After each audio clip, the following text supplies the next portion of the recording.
One of the truisms of life in Formula One is that sooner or later, silly season begins. The season when people start talking about driver changes, signings, contract renewals, rumors, speculations, surprises, and much more. It's one of the hottest topics in Formula One where the possible seat changes across the Formula One grid start to be discussed. And like every year, it's time for our special, where we analyze the moves that could happen in the driver market, trying to look at the different options each team has and what they might be considering for a possible move in the driver market. And as always, we'll go team by team, trying to follow this dance to understand the possible moves that the game of musical chairs for the 2026 season might bring. So ladies and gentlemen, welcome to the analysis of the Formula One driver market for 2026.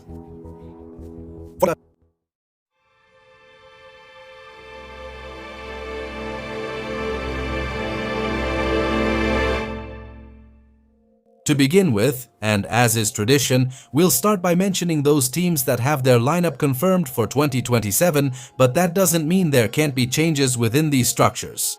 The American team, which recently joined Formula One, quickly secured its drivers who will be with the team for at least 2 years. So both Checo Perez and Valtteri Bottas, in theory, should be the team's drivers for the 2027 season as they have contracts to race that year. Although Colton Herbert's name is still being mentioned. Cadillac wants to see him in Formula One as an American representative in the top category of motorsport, but for now, his move seems complicated due to the issue with the American driver's super license. So for 2027, unless there's an extraordinarily big surprise, both Checo Perez and Valtteri Bottas should be the team's drivers in 2027. Audi is also a recent entrant to Formula One, at least when it comes to the brand. And even though the length of their drivers' contracts is not known, it's understood that both Bortoleto and Hülkenberg still have contracts to compete in 2027. Hülke is the team leader, he's German and the spearhead of the project, and Bortoleto is a young driver who continues to show speed and pace, so it's understood that Audi is very happy with this duo. So, nothing should change and things should continue with Bortoleto and Hülkenberg as Audi drivers for the 2027 season formula. The situation with Ferrari is a bit strange, because media reports say that Lewis Hamilton's contract, which at the time Ferrari only stated was multi-year, ends at the end of 2026. Or does it extend under the terms of a 1+1 for 2027, automatic renewals that happen if certain objectives are met? Although on his part, Hamilton has mentioned that his contract still has a few years left and that his time in red still has a long time before it comes to an end. But that hasn't stopped rumors from starting to swirl around his seat and what the next season might have in store for him. It's a fact that Ferrari pays Lewis Hamilton an astronomical salary, and unfortunately, at least in 2025, it has been an extremely disappointing year for this duo. And if Hamilton doesn't manage to turn things around completely in 2026, Ferrari might be considering replacing him. And even though a rumor recently came out claiming that Hamilton was already thinking about retiring, in the end that rumor was denied, but that hasn't stopped the speculation. And it's already being said that, in case Hamilton decides to retire or Ferrari decides to replace him, the favorite for the seat would be Oliver Bergman, a driver from the Ferrari Driver Academy, who has had good races with the Haas team and could be the natural replacement if they want someone new. I'm mentioning this last because the speculation continues. But if what Lewis Hamilton said is true, the 2027 duo should be Charles Leclerc and Lewis Hamilton to compete next season.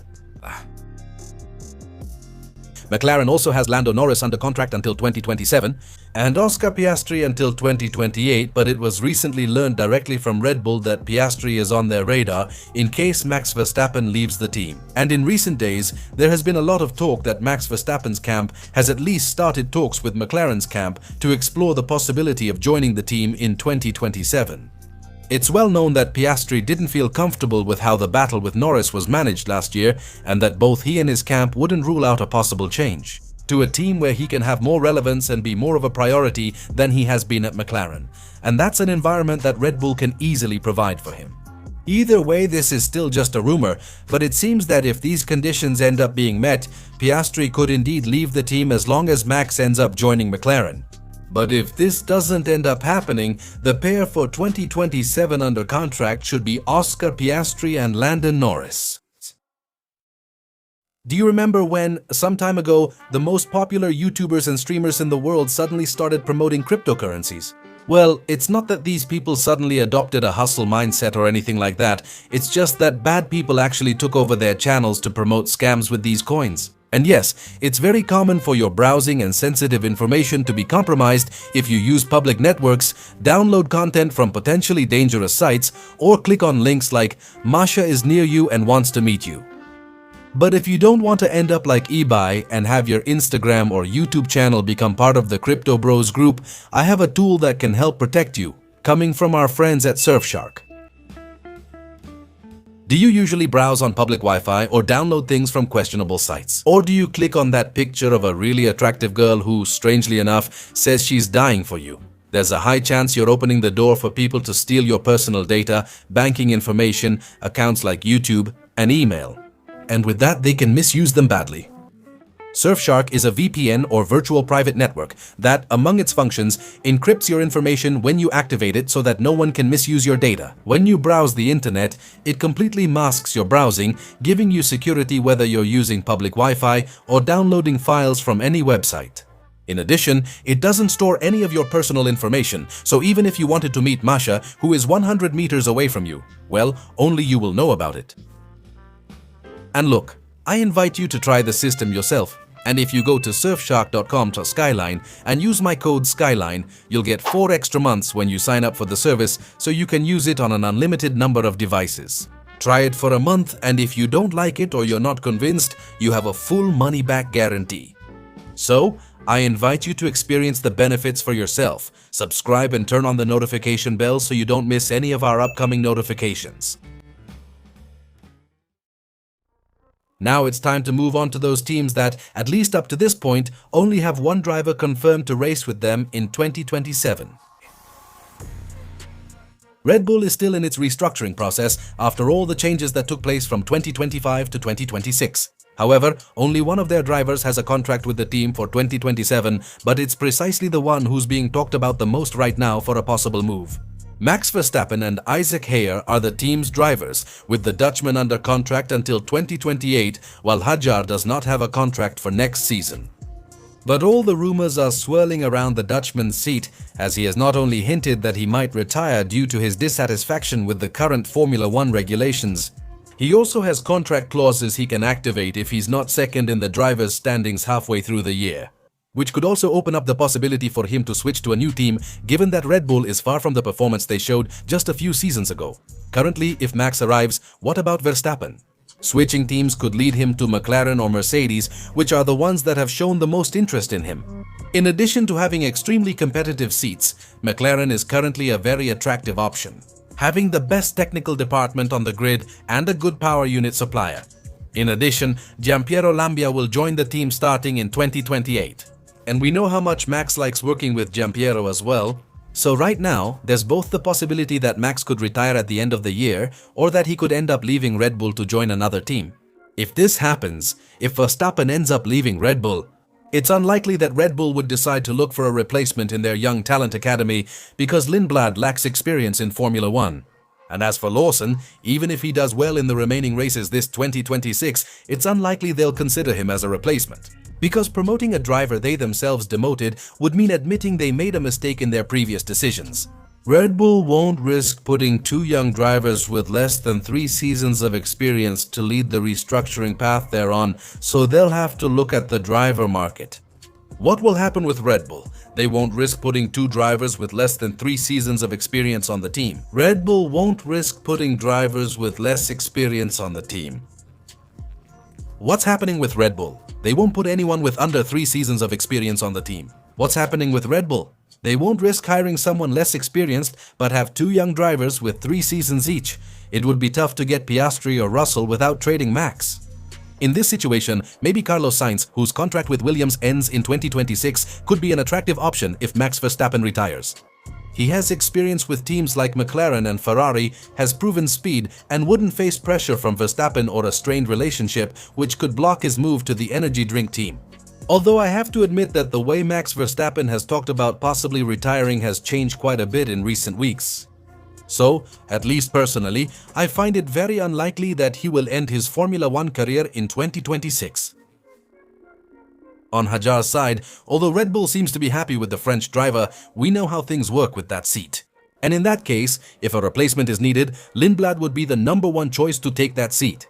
Because the situation with Lawson remains the same, promoting him even if he performs well in 2026 would be admitting that both promoting him to Red Bull and then later demoting him were complete mistakes. Mistakes, yes, made by the previous management led by Christian Horner, but Red Bull would still have to answer for them even though their current management is different. So, everything for Red Bull is currently up in the air depending on what Max Verstappen decides to do. Well, Red Bull could have a straightforward or difficult time in the driver market depending on what the Dutch champion decides to do. And if it's Hadjar whom they decide to replace, it will definitely stay within their junior academy. Aston Martin is the biggest disappointment of 2026. They began the season with the grid's worst car, and even if they recover in 2026, it doesn't seem as appealing to top drivers. So what was being considered in 2025 like a possible signing of Leclerc, Verstappen or Piastri no longer seems like such a realistic move at this point. Under contract, there's only Lance Stroll, the team owner's son, who is untouchable in that seat. But Fernando Alonso's contract ends this year. And seeing Aston Martin's current form, his age, and the fact that he's now a family man, it's hard not to believe that retirement is on his mind right now. Aston Martin knows that if Alonso leaves, they won't have a top driver to lead this project.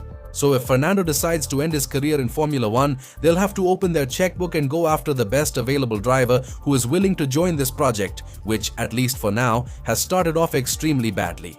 And for this, at least I see 3 potential candidates. First, Yuki Tsunoda, who thanks to his ties with Honda, could have easy access to the team. But as a result of the disaster of the 2026 season, especially with what has happened with this power unit, Honda is not going to have it so easy to place their driver. The other one I see with a chance is Carlos Sainz, who, although Williams is currently a better team than Aston Martin, in the long run Aston's structure should start to move forward. As was expected at the beginning of this year, with all the infrastructure, the hired staff, and with an exclusive engine deal with Honda once it starts working. So at the very least, if Carlos Sainz is contacted by Aston Martin, I'm sure he'll at least be interested in seeing what they offer him for the 2027 season. In fact, Aston Martin has drivers in its talent academy who could obviously make the jump in 2027. So this would be the third option. But it's unrealistic to think that Aston Martin would consider Mary Boyer or Jack Crawford as possible replacements for a driver of Fernando Alonso's caliber. So at least for now, I have no doubt that the Green Team's priority will be to re-sign Alonso for at least one more season while they solve most of their problems and become a more attractive destination for drivers who might want to join Aston Martin. But I think that among the available options, if Alonso leaves, Tsunoda and Sainz would be the strongest candidates to take that Aston unless a last-minute surprise appears. The Alpine team is the last team that has only confirmed one driver, and that's Pierre Gasly, with a contract that runs until the 2028 season since he was recently signed to a multi-year extension. However, the other seat, which belongs to Franco Colapinto, is the one that for now doesn't have a contract for 2027 since the one he signed last year ends this season. Although Colapinto has faced tough times with Alpine due to difficulty adapting his driving style, he has recently begun to feel comfortable with the car. His points in China and performance at the Miami Grand Prix prove he's getting comfortable with the single-seater and starting to show the potential everyone expected. If things keep going this way, I have no doubt that Alpine will re-sign Franco Colapinto. If he manages to build solid results with more consistency, even more so. All the financial support that the Argentine driver generates through sponsorships is a win-win, both for Colapinto and for the Alpine team itself. However, if due to a drop in performance, or if Colapinto has another option that he decides is more attractive for him and his future, they decide to make a change in that seat. I'm sure they'll turn to their Young Drivers Academy with talents like Gabriel Emini or Paul Aron as possible replacements for the Argentine driver. If not, they can get an experienced driver with a good track record. But at least for now, I tend to think that now that Colapinto is adapting to the car, it's very likely that they will re-sign him. The question I have right now is whether the renewal would be for multiple years or if, on the contrary, they will continue with the year-by-year approach. So I see it as highly likely that in the end, the team will end up with Pierre Gasly and Colapinto as its driver pairing in 2027. Now, ladies and gentlemen, it's time to talk about those teams that don't have any drivers confirmed to compete next season, so it could happen that nothing changes, that they change just one driver, or that they re-sign both drivers. Interestingly, it's true, Mercedes doesn't have any drivers under contract for 2027, but it's unlikely that the pair will end up changing. Currently, their driver pairing is George Russell and Kimi Antonelli, where although Kimi only has a contract for this year, Russell signed in 2025, a 1+1 contract, meaning it will be automatically renewed for 2027 if certain conditions are met between both parties. And the situation of this team is no longer the same as last year. The pair won't change unless Mercedes decides to go after Max Verstappen and he agrees to join the team. The thing is, unlike last year, Max is no longer an urgent need for Toto Wolff. Well, in 2026, they have a car with which they can win races. They are clear contenders for both the Drivers' and Constructors' Championships, and at least so far, their drivers have won every race of the year. But the flame itself is not extinguished, and you can't rule out the bombshell move that could shake up the driver market. The thing is, if Max Verstappen arrives, who would be the one to go, Antonelli or George Russell? If we look at last year, it was already being said that if the four-time world champion arrived, the one most likely to leave would be George Russell. This is due to the bad relationship he has with Verstappen, and also because Kimi is Mercedes' current project. And if we look at how he's grown, Antonelli this year, with 3 wins, is leading the World Championship and is beating George Russell, which tips the balance even more in Antonelli's favor and suggests they would choose him over Russell. It's still early, but we need to see how Antonelli does in the European rounds. If he doesn't collapse like last year, and if the flashes of talent he has can be repeated with much more consistency. But in the end, for now, this is still just speculation. The reality is that the situation is exactly the same as last year. The duo is not going to change unless Max Verstappen arrives, and if that doesn't happen, Russell and Antonelli will be the ones driving for Mercedes in 2027. It's already a tradition that the Racing Bulls team doesn't have its drivers confirmed for 2026 because as a B team that develops young talent, their job is to test drivers and rotate them if they don't perform. Currently, they have Arvid Lindblad and Liam Lawson as drivers, but it's possible that one of them might not be in Formula One next season. And for now, the one most likely to leave would be Liam Lawson, who after being demoted from the Red Bull team has never been able to find consistency in his results. He was beaten last year by the rookie Isaac Hayar. He still has an overly aggressive style that remains a problem, and he's the one most likely to leave Racing Bulls, since Lindblad is doing well considering how little experience he has. Knowing that this team in recent years has returned to its roots as a structure for developing young talent, to find a possible replacement if needed, you have to look directly at the Red Bull Junior team. The only problem right now is that they only have one driver in Formula 2, which would be the Bulgarian Nikola Solov, and well, it's only been a couple of races, but he's the leader of the championship. But if he keeps up the pace and the good results and continues to shine as he is doing, his chances of driving in Formula 1 next season will definitely go up. If Solov collapses or his results become questionable, Red Bull has no other junior team drivers in this category, so their only option is to re-sign Lawson and Lindblad, waiting to see if other young drivers stand out next year in Formula 2 or do the same thing they did in the past. Sign and promote to Formula 1 a driver who stands out in Formula 2 and who either doesn't belong to a talent academy or whose departure can be managed without much difficulty. Even so, everything points to Solov being chosen as a possible replacement for Lindblad or Liam Lawson. We'll just have to see if the Bulgarian driver can maintain his good results, as well as how the seasons of the New Zealand driver and the British driver develop from now until the end of the season so the team can make a decision. Haas is the team that generates the most uncertainty regarding its possible driver lineup because while they could keep both Esteban Ocon and Oliver Bergman, whose contracts end this year, it's also possible that both drivers could end up leaving the team. For his part, Ocon was signed in 2024 with the promise that he would be the leader of the team, but since last year, he has been outperformed by Oliver Bergman and has already received warnings that his performances were not what the American team was expecting. If he doesn't improve, Haas may already be considering replacements. And the one who has been mentioned the most, at least for now, is Yuki Tsunoda, since he is not only a driver with experience in Formula 1, but he is also Japanese. And that would be completely to the liking of their main sponsor, which at this moment is Toyota. But there's the small problem that he is protected by Honda, but if the Japanese brand can't give him an opportunity at Aston Martin or find him a seat on the grid, I highly doubt he wouldn't end up moving to Haas if they offer him a chance to stay in the category. Some media outlets are also starting to mention Jack Doohan as a candidate, who this year signed with the team to be their reserve driver, but personally, I see it as very complicated, if not impossible. Because replacing an experienced driver with one who only has 6 races of experience in Formula 1, it doesn't sound like something intelligent that the Haas team would do, so at least for now, I see it as almost impossible. Now then, what will happen if Oliver Bergman leaves the team?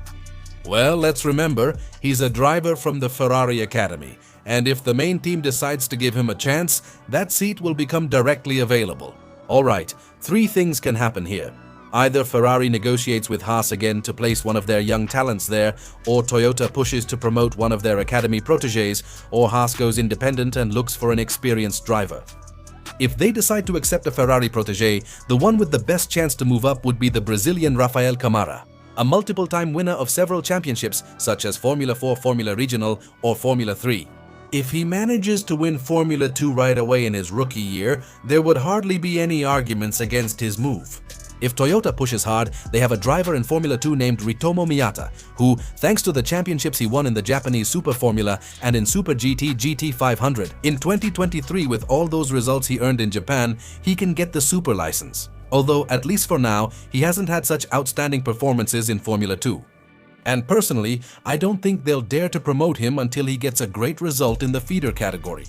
Or it could also happen that if they lose Oliver Bergman, they end up keeping Esteban Ocon and try to pair him with Yuki Tsunoda to form a duo that combines a lot of experience.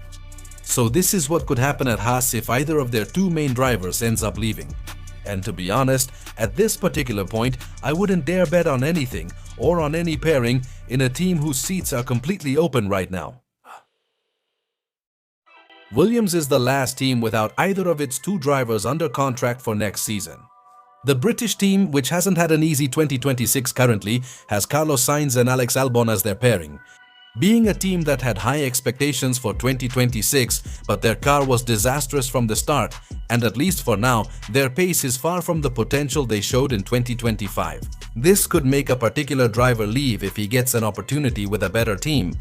As we mentioned earlier, it's precisely Carlos Sainz who joined the team with the promise of having a competitive car in 2026, but that's exactly what hasn't been delivered to him. And even though Williams has promised that they will improve and move up from their current position, if Sainz receives an offer from a better team or one that has a higher chance of giving him success in the short or medium term, I'm sure he will jump at it.